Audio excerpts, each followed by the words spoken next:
말씀의 제목은 의로운 길을 택한 다윗, 의로운 길을 택한 다윗이란 말씀으로 나누겠습니다.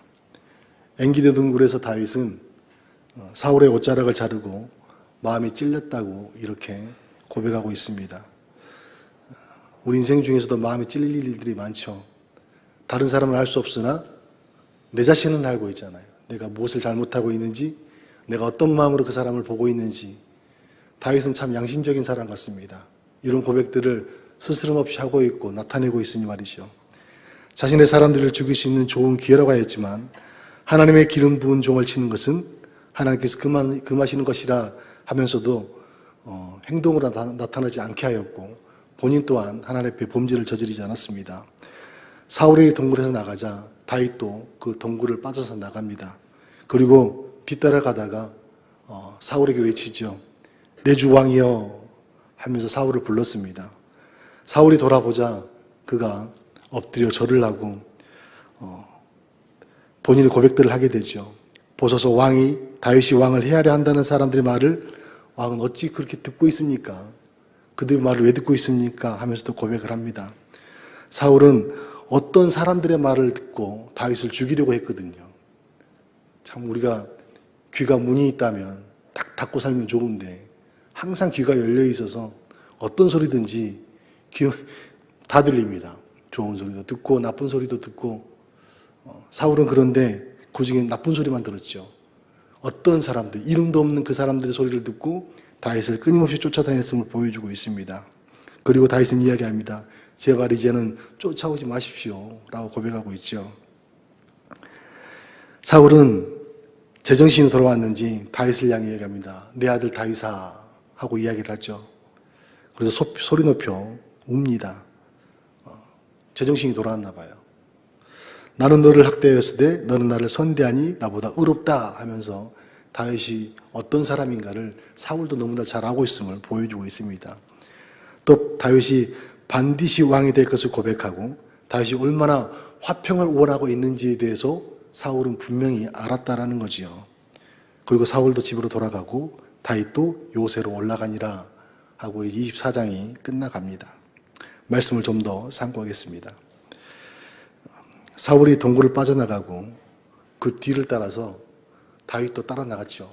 하고 싶은 말이 많았을 것 같아요. 그리고 한번 눈을 감고 생각해 봤습니다. 엔게디 동굴을 지나간 적이 있었어요. 나무도 없고 그냥 광야입니다. 광야. 사막 같은 곳이에요. 그곳은 굉장히 많은 이렇게 골짜기가 있고 숨기 굉장히 좋은 곳이더라고요. 보니까. 그곳에서 사울이 동굴에서 빠져나가고 다윗이 그 뒤따라 나갔습니다. 그리고 사울을 향해 부르짖습니다. 내 주 왕이요. 생각을 해봤습니다. 저도 한번 고백을 해봤어요. 똑같이 내 주 왕이요. 큰 소리로는 불러보지 못했지만 근데 갑자기 울컥하는 거예요. 제 마음이. 다윗의 마음이 어땠을까? 억울함도 있었을 거고 정말 마음에 분노도 있었을 것 같고 복잡한 심정을 가지고 분명히 사울을 불렀을 거라는 거죠.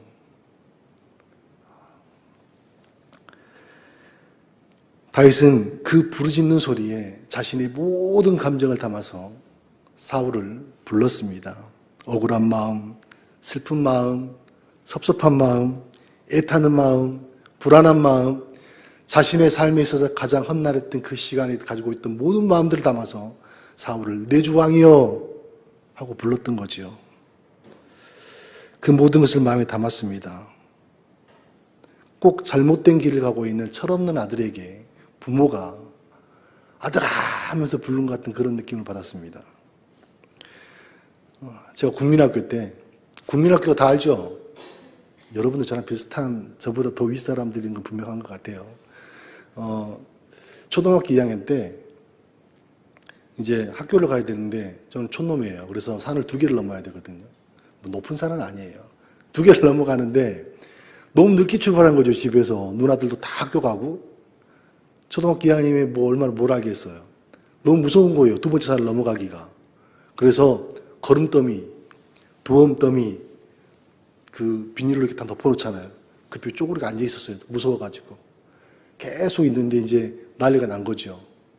아들을 잃어버린 부모가 이제 찾으러 다닌 거죠. 학교에서 왜 아들이 안 왔습니까? 하고 이제 전화가 왔던 거죠. 그때는 지금처럼 가정집에 전화가 없었어요.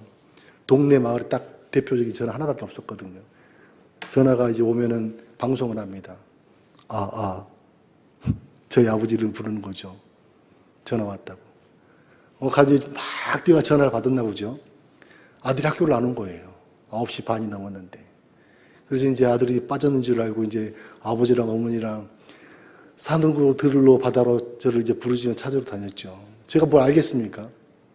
그 돈더미 앞에 앉아가지고 이제 시간만 가기를 애들이 끝나면 같이 집에 가려고 앉아 있었더니 저기 멀리서 저희 어머니가 울먹거리면서 저를 부르기 시작하는 거예요. 종아야 하면서 이렇게 부른 거죠. 갑자기 그 모습을 봤는데 마음이 많이 울컥했어요. 점점 저에게 가까우는 거예요. 그래서 제가 엄마 하고 불렀더니 어머니의 첫마디가 그렇게 눈물을 흘리고 막 저를 부르셨던 어머니 첫마디가 이 문딩아 하면서 이 문둥아 이렇게 저를 불렀어요. 부모 마음인 거죠. 근데 다윗의 모습에서 그 모습을 봤어요. 다윗이 사울보다 한참 어린 사람이긴 하지만 그 마음속에 이런 마음을 담지 않았을까. 분명히 그 이스라엘 나라의 첫 번째 왕이잖아요. 얼마나 존경심이 많았겠습니까? 그런 사울이 왕이 되었을 때 모든 국민들이, 모든 사람들이 사울을 향해서 존귀하게 여겼을 것이고 위대하게 여겼을 것인데 저렇게 험난한 길을 가고 있고 잘못된 길로 빠져 있는 그 왕을 보면서 다윗의 마음이 어떻겠냐라는 겁니다. 새길로 빠져 있는 저를 보면서 부모가 찾았던 것처럼 다윗은 사울을 향해서 그렇게 불렀던 거죠. 누구를 향해 간절히 애타게 부른다는 것은 그 사람에 대한 사랑이 마음속에 남아있기 때문에 그렇습니다. 애정이 없고 상대방을 위하는 마음이 없으면 그런 마음도 없습니다. 제가 남 같으면 부모가 찾으러 다녔겠어요?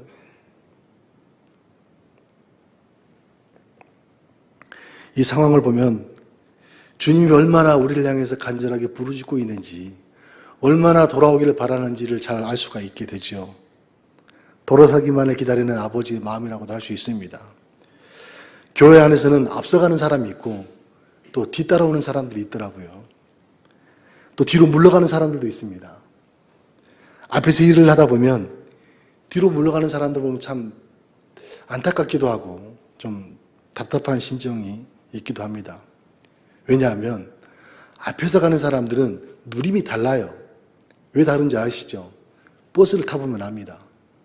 버스를 타면 제일 앞에 있는 사람은 다 보고 와요. 큰 대로를 보고 가고 스포츠카가 지나가는 것도 보이고 막 하여튼 브레이크를 잡는다든지 앞에 있는 모든 교통 상황을 다 보고 가죠. 그래서 지루할 틈이 없어요. 그래서 제일 앞에 앉는 사람은 멀미도 하지 않아요. 근데 저 뒤에 있는 사람은 힘들어요. 너무나 덜거덕거리거든요. 막 따라가기도 힘들고 지치고 막 정신도 하나도 없어요. 멀미도 많이 나고.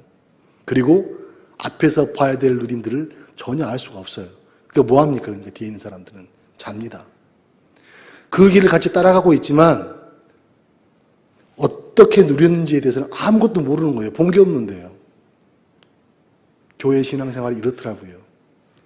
뒤로 물러가고 나면 앞으로 갈 수는 있겠지만 그 사이에 있는 모든 공백들에 누려야 될 누림은 없는 겁니다. 왜 똑같은 길을 가면서 어떤 사람들은 앞에서 교회 중심에서 하나님을 온전하게 누리고 있고 또 어떤 사람들은 주변을 돌면서 남의 소리나 들으면서 걱정하고 힘들어하고 괜히 혼자 누가 뭐라 한 것도 아닌데 이렇게 살아가냐고요. 억울하지 않을까요?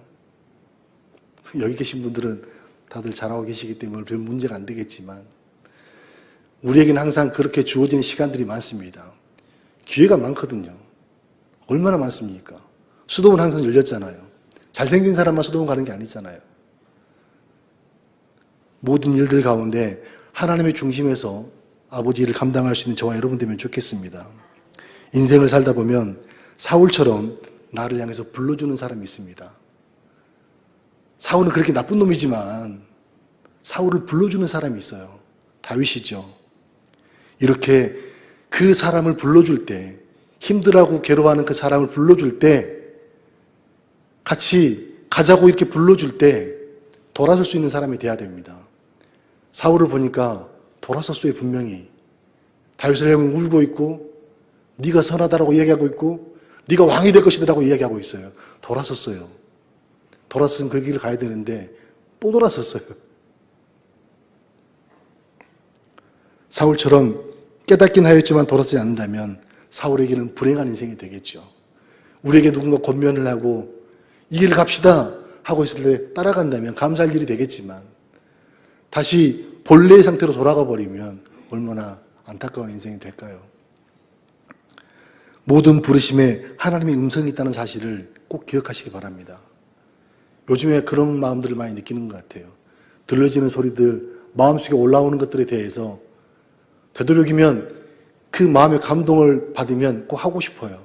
해야 되겠다는 생각을 의지적으로 합니다. 왜냐하면 그 속에서 저한테 말씀하고 계시는 하나님의 음성을 찾기 때문에도 그렇고, 또 그런 음성들이 저를 회복시키기 때문에 더 찾고 싶은 거죠.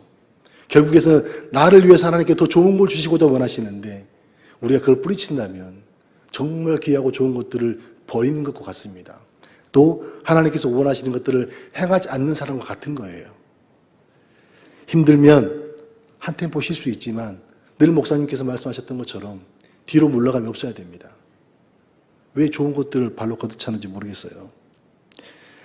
다음 절에 보니까 사울이 돌아보는지라 다윗이 땅에 엎드려 절하고 라고 이야기합니다. 사울 때문에 굉장히 억울한 사람은 다윗이잖아요. 억울한 피해를 보고 죽을 고비를 넘긴 다윗은 여전히 사울을 존중하고 있는 모습을 보여줍니다. 저 같으면 절 안 해요. 막 욕 진짜 엄청나게 하고 도망갔을지도 모르는데 다윗은 안 그랬어요.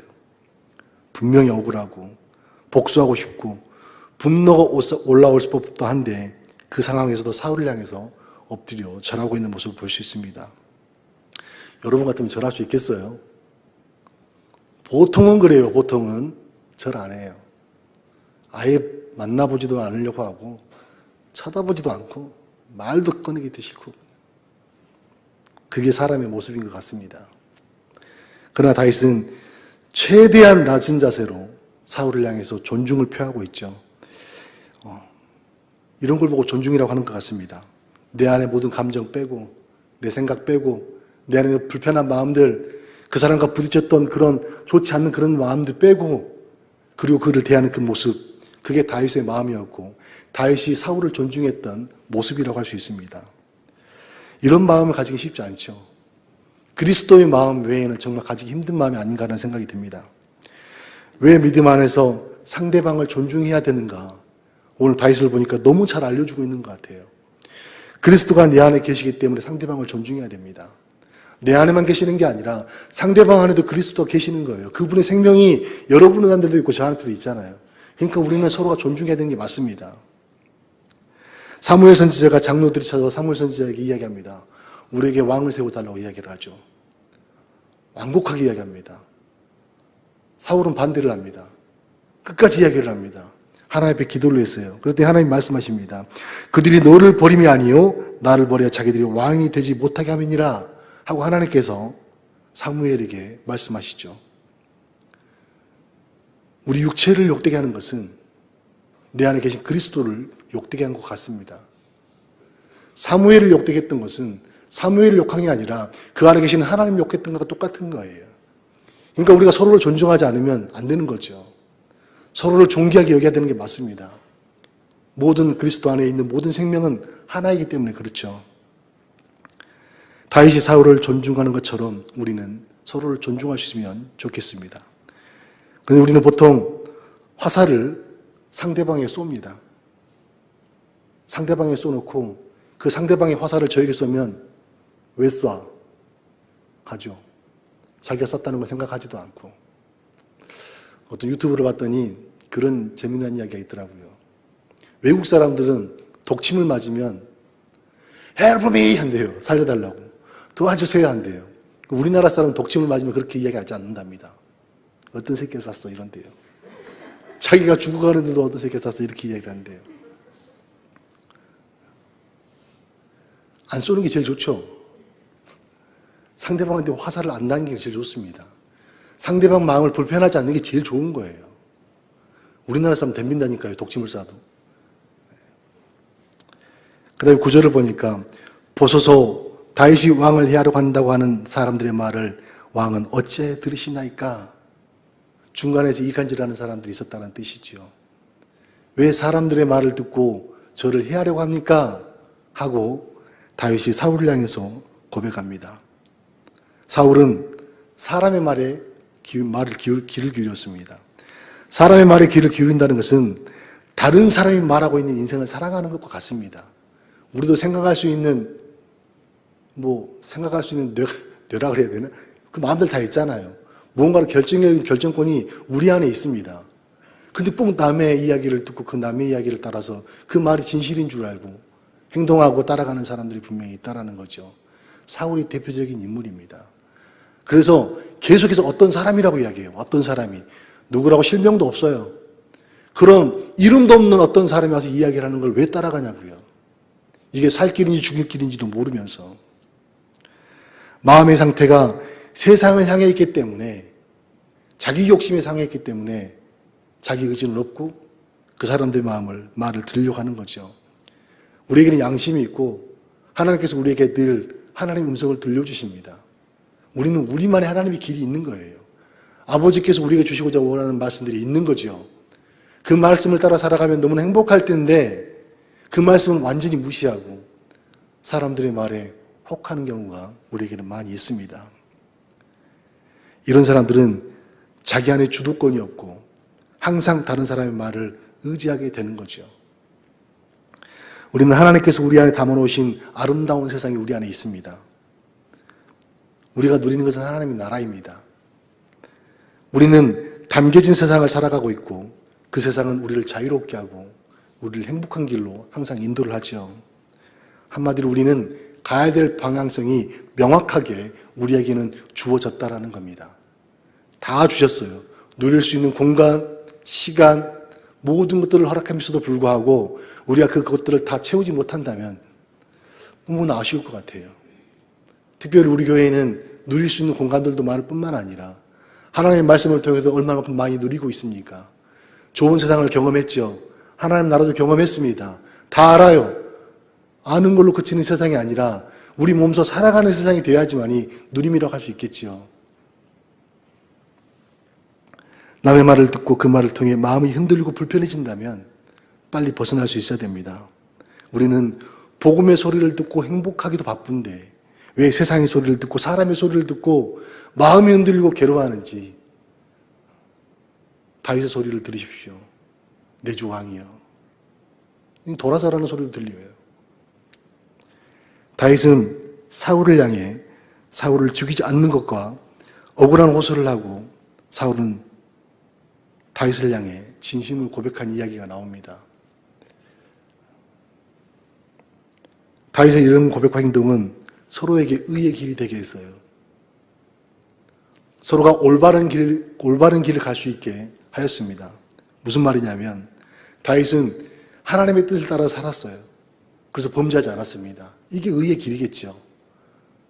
또 다윗은 사울을 향해서 돌아서기를 간청했습니다.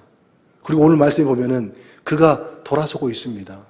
미안해하고 울고 있고 회개하고 있고 또 그가 그에게 축복하고 있는 사울의 모습을 볼 수 있습니다. 이게 돌아서는 거죠. 그러나 나중에 보니까 완전하게 돌아서지는 않았어요. 이게 서로에게 의해되는 길입니다. 우리가 권면을 할 때 그 권면이 이 사람에게 상처가 되는 것이 아니라 돌아설 수 있는 길이 되고 내가 범죄하지 않는 길이 된다면 이것만큼 의로운 길이 어디 있겠습니까?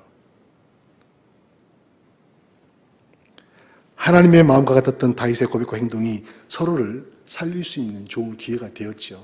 그래서 우리에게 언어는 너무너무나 중요한 것 같습니다. 좋은 언어가 흘러갈 때에 그 사람도 좋은 영향력이 있게 되고 또 좋은 것들을 받게 됩니다. 하나님은 우리에게 입술에 권세를 주셨어요. 우리가 구하는 것마다 하나님께서 들어주시고 응답해 주시는 분입니다. 우리의 마음만 잘 다스릴 수 있다면 그 권세는 능력이 되겠죠. 근데 이 마음이 문제예요. 들으면 맞는 것 같고 들으면 할 수 있을 것 같은데 이 마음이 그 말을 듣고 돌아서면 이 마음이 그렇지 않을 때가 있잖아요. 마음을 두둑이 팹시다 오늘 그냥. 그리고 다윗이 사울을 불렀던 것처럼 내 주 왕이여 하는 그 소리가 오늘 저와 여러분에게 울림이 됐으면 좋겠습니다. 돌아서는 울림, 하나님을 바라볼 수 있는 그 울림, 새롭게 시작할 수 있는 그 울림이 되어서 정말 다윗이 하나님 앞에 아름다운 고백으로 살아갔던 그 삶처럼 우리도 그런 삶이 되기를 원합니다. 기도하겠습니다.